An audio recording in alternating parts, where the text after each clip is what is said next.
사울의 처음은 말 그대로 엉망진창이었습니다. 성인 남성이 바구니에 실려서 성벽 아래로 내려가 정말 꼬리가 빠지게 도망을 칠 수밖에 없었습니다. 거기서 끝나는 게 아니라 예루살렘으로 돌아온 사울이 교회 성도들과 사도들을 만나고 싶어 했지만 의심을 삽니다. 그동안 사울이 저질렀던 일들 때문에 교회와 성도들은 만나주려 하지도 않고 혹시 이것도 함정이 아닐까 의심을 살 수밖에 없었던 거죠. 바나바가 찾아와서 사도들을 만나게 해주고 그제서야 이 의심을 걷고 교제를 했던 것. 하지만 그 예루살렘에서도 다시 복음을 전하자 도망을 칠 수밖에 없게 됩니다. 예루살렘에서 복음을 전한 이 헬라 유대인들이 사울을 죽이려고 했기 때문입니다. 그렇게 사울은 첫 번째, 두 번째 복음을 전하는 일들이 실패로 돌아가고 도망을 치고 그리고 자신이 살았던 고향 다소로 돌아가게 됩니다. 사울이 예수님을 다메섹에서 만난 그 놀라운 일들은 이렇게 두 번의 실패를 통해서 아무것도 아닌 게 돼버린 것처럼 보이죠. 회심해서 뭔가 대단한 걸 당장 해낼 것처럼 보였던 이 사울의 첫걸음이 이렇게 엉망진창으로 된 것은 어떤 면에서 보면 완벽한 실패처럼 보이는 게 아니라 오히려 우리에게는 그렇지, 이런 과정이 필요하지, 이 과정이 지나가야 우리가 알고 있는 그 사도 바울이 되겠지 하는 생각을 합니다. 왜일까요? 물론 우리가 사도 바울을 잘 알고 있어서 그럴 수도 있습니다. 하지만 우리는 히어로 영화의 학습을 받아와서 그럴 수 있습니다. 히어로 영화에서 영웅이 등장하고 그 영웅이 자신이 가지고 있는 힘을 알게 되고 그 힘을 발휘하려고 하자 찾아오는 건 이런 식의 위기입니다.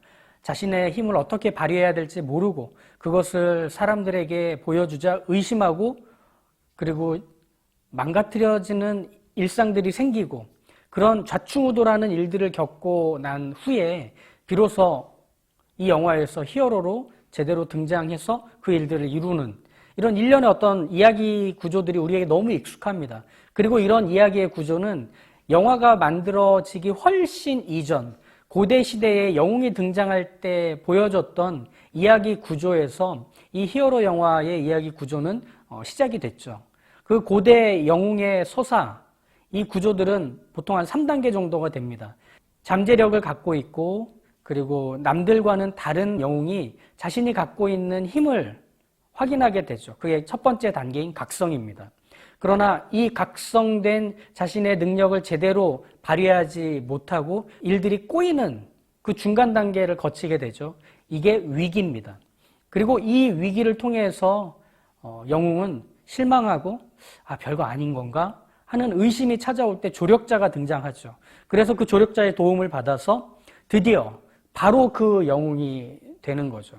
이 3단계는 사도 바울, 지금 여기서 나오고 있는 사울의 변화, 그리고 엉망진창의 첫 시작과 도망, 그리고 극복의 이런 일련의 단계들을 통해 성경의 그 위대한 사도 바울이 되었다는 이 내용이 사도행전 9장에 이제 담기게 되었다는 것이 어떤 사람들에게는 이상하게 보였습니다. 그러면서 이 사도행전 9장에 나오는 사울의 이야기가 가공된 이야기, 그리고 원래는 없는 내용을 누가가 집어넣은 것이라고 주장하는 사람들이 생겼죠. 예수님의 12제자들처럼 사도 바울은 예수님과 함께 먹고 마시고 예수님의 가르침 그리고 예수님이 하신 일들을 다 보지 못했습니다. 그러다 보니 교회를 세우고 또 복음을 전할 때 12제자들하고는 다른 이 사도 바울의 사도권을 의심하는 사람들이 있었다는 거죠. 그러다 보니 사도 바울의 영향을 받았던 누가는 사도 바울 역시 다른 사도들과 같은 예수님께서 부여하신 그 권한을 갖고 있는 사도라는 것을 알려주기 위해서 이 사도의 탄생을 연출하려고 이 내용을 넣었다고 보는 겁니다. 그리고 그 연출의 방식이 고대 영웅들이 등장하는 것과 같은 것으로 아주 드라마틱하게 썼다는 거죠.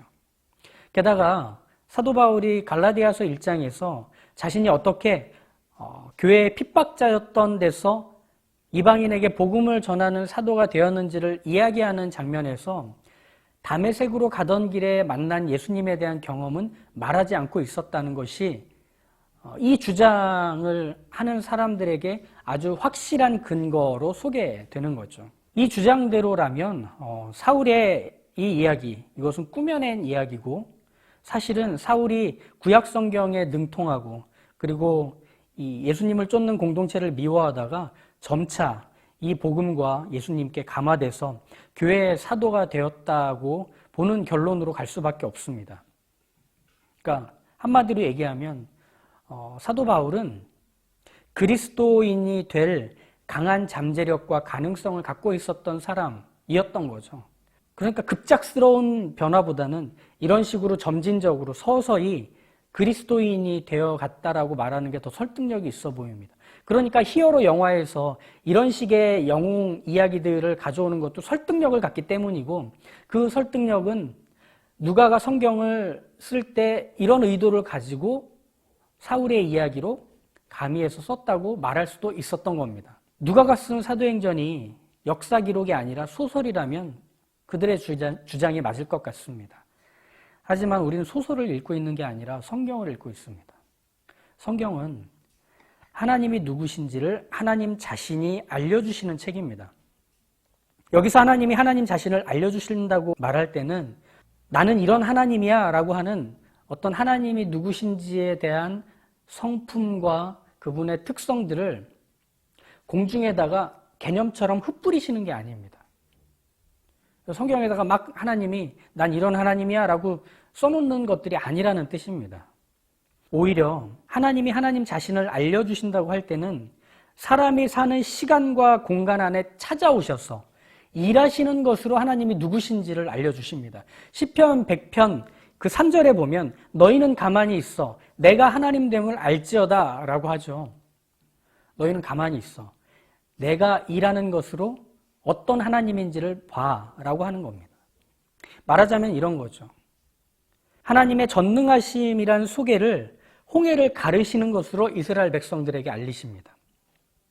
자비하신 하나님이라는 소개를 돌에서 물이 나오게 해주시는 것으로 알려주십니다.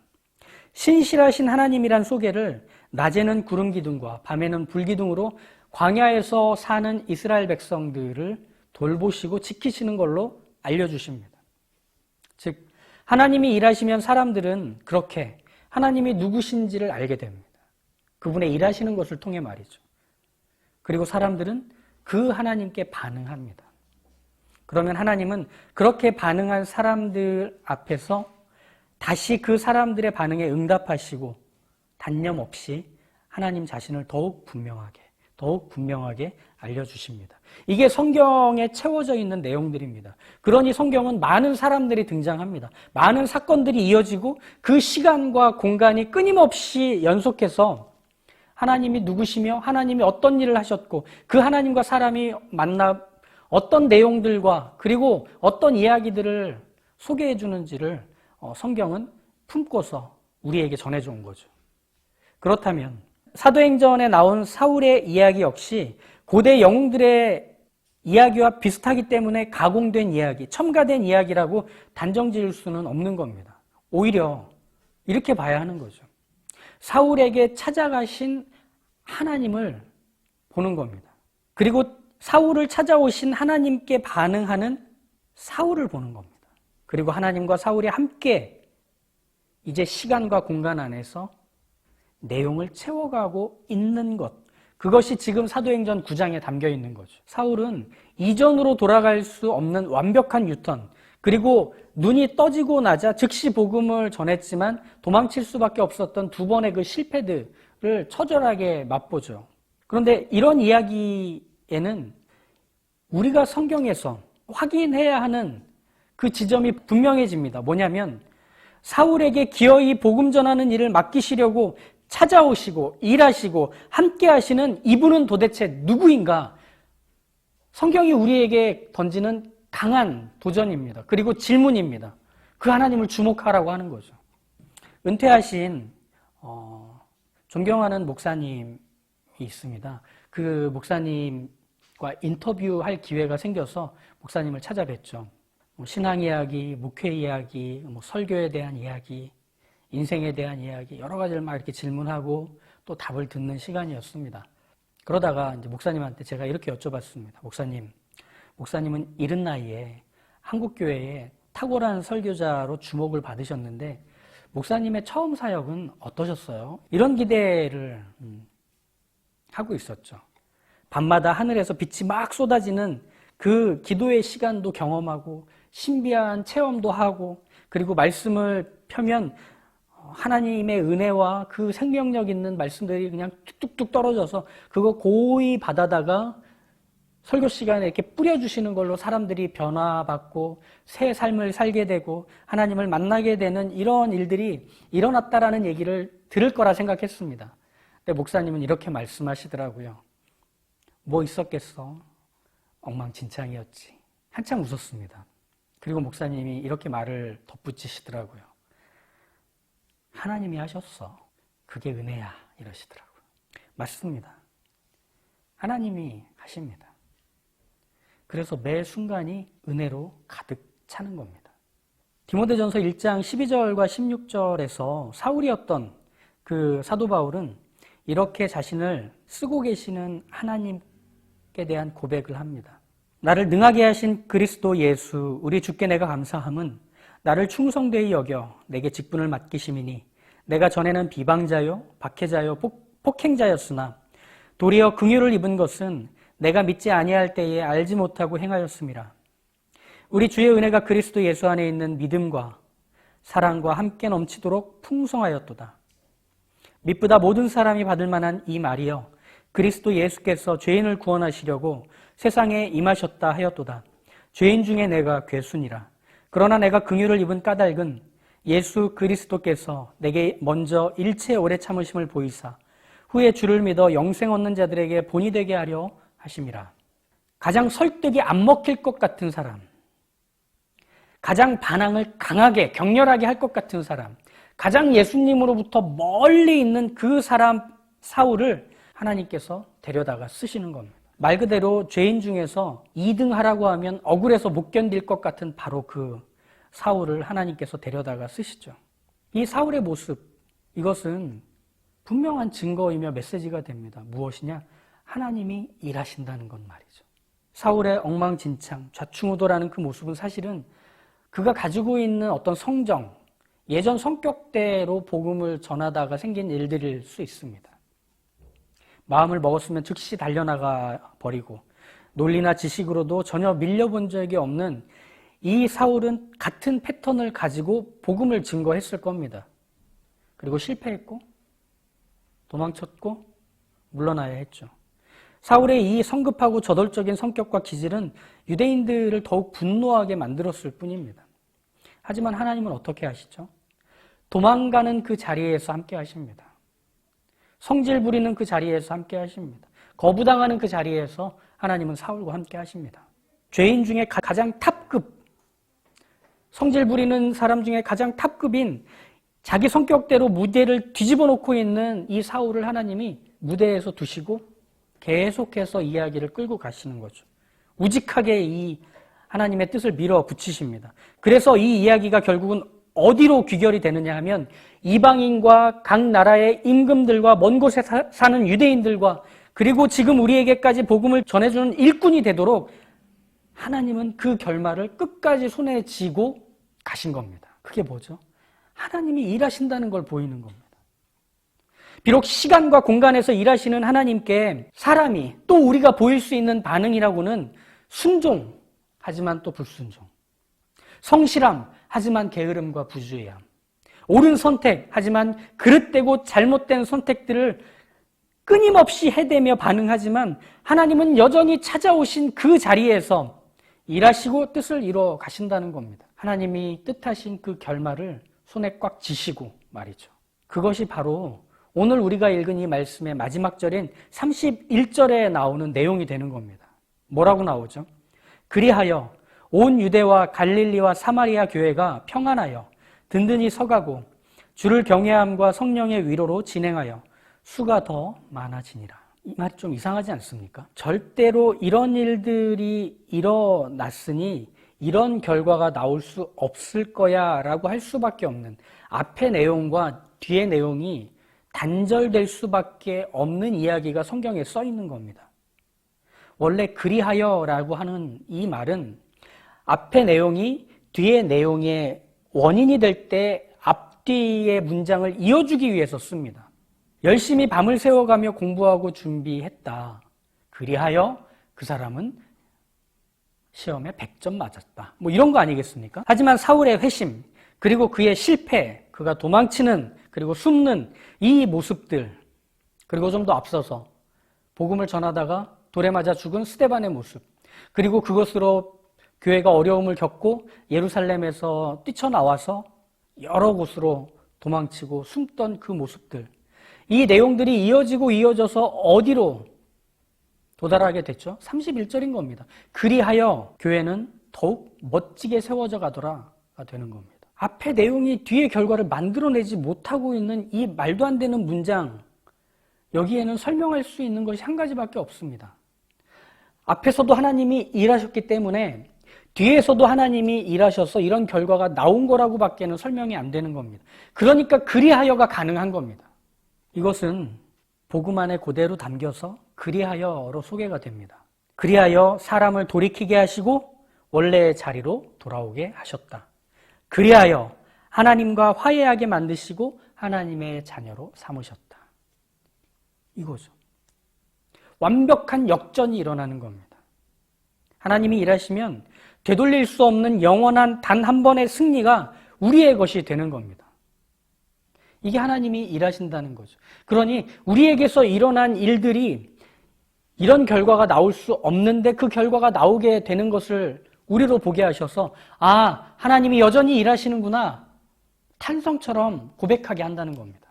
엉망진창이라고밖에 할 수 없는, 나로선 책임질 수 없는 이 삶, 내 현실이란 자리에서 뜻밖의 만족스럽고 내가 바랬던 것 이상의 결과가 나올 때 우리도 모르게 그 일을 내가 한 것이라고 생각합니다. 아, 내가 갖고 있는 슈퍼 파워가 있었구만. 내가 그때 이렇게 했던 것들이 결국은 이렇게 된 거구만. 역시 난 이미 최고야. 내가 최고야. 이렇게 생각하는 겁니다. 우리 그런 거 아닌 거 다 알지 않습니까? 우리 부모님이, 아니 그냥 저희 부모님이라고 하겠습니다. 저희 부모님이 자주 하시던, 주변 분들에게 하신 그 말씀, 우리 애가 머리는 좋은데 친구를 잘못 만나서, 호기심이 너무 많아서. 이 부모님의 말에는 우리 애가 엄청난 잠재력, 숨겨진 슈퍼파워를 갖고 있는데 아직 그걸 발휘하지 못해서 등수가 뒤에 있는 거예요. 이렇게 말하는 것과 같은 거죠. 아니요, 그렇지 않습니다. 모세도 그렇게 생각을 했죠. 자신을 이집트 바로의 왕궁에서 키우신 그 하나님, 자신을 이 세상의 모든 학문과 리더십, 그리고 전술 전략을 섭렵하게 하신 그 하나님을 위해 이제 일해야 된다고 생각했을 때가 나이 40이었습니다. 근데 그때 모세는 바닥으로 추락해버립니다. 그리고 광야로 도망치죠. 그렇게 모세의 40살 이후의 40년 동안의 삶은 광야에서 숨죽여간 삶, 아무것도 하지 않은 삶이었습니다. 나이 80이 됐을 때 어느 날 하나님은 불은 붙었지만 타지 않는 떨기나무 가운데서 모세를 부르십니다. 모세가 보기엔 너무 억울한 겁니다. 왜 한창 때, 모든 각오와 준비가 돼 있던 그때 하나님은 나를 쓰시지 않고 왜 지금 나를 부르십니까? 왜 지금 나에게 이런 얘기를 하십니까? 그게 바로 이 말이죠. 출애굽기 3장 10절입니다. 내가 누구기에 바로에게 가며 이스라엘 자손을 애굽에서 인도하여 내리이까? 따지는 거죠. 이렇게 나이 먹었는데 뭘 하겠느냐며, 지금의 이런 내 모습을 아는데 왜 불렀느냐며 따지는 거죠. 이에 하나님은 뭐라고 모세에게 답을 하시느냐면 3장 14절에 나는 스스로 있는 하나님이다, 이렇게 얘기하십니다.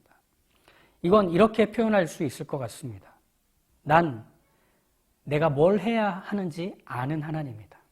하나님이 일하신다고 하는 것은 삶의 모든 결과, 역사의 모든 일들의 그 가장 중심에서 그것들을 떠안으시고 그 모든 과정에 함께 하시고 심지어 그 시작마저도 하나님 자신이 펼쳐 여시는 그 일에 하나님은 당신의 성실하심과 전능하심과 지혜로 가득 채우십니다.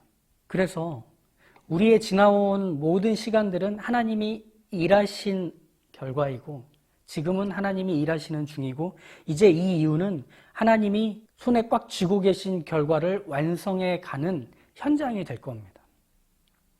그래서 우리는 이렇게 말할 수 있는 거죠. 내가 마주하고 있는 염려, 불안, 두려움, 괴로움, 불편함과 낙심 같은 것들 뒤에 그리하여를 붙일 줄 아는 겁니다. 하나님이 여전히 일하신다면, 하나님이 뭘 하셔야 되는지를 아는 하나님이심을 우리가 믿는다면 우리는 그리하여 그 다음에 이어지는 일들을 기대할 수 있습니다. 소망할 수 있습니다. 하나님이 일하시기에. 지원이, 병재, 병욱이, 병민이, 은성이, 은설이, 그리고 성훈이, 지원이와 시원이에게 오늘 설교를 통해서 꼭 새겨주고 싶은 한마디는 이것입니다. 내게서 일어난 모든 일에서 그리하여를 이어보겠어요.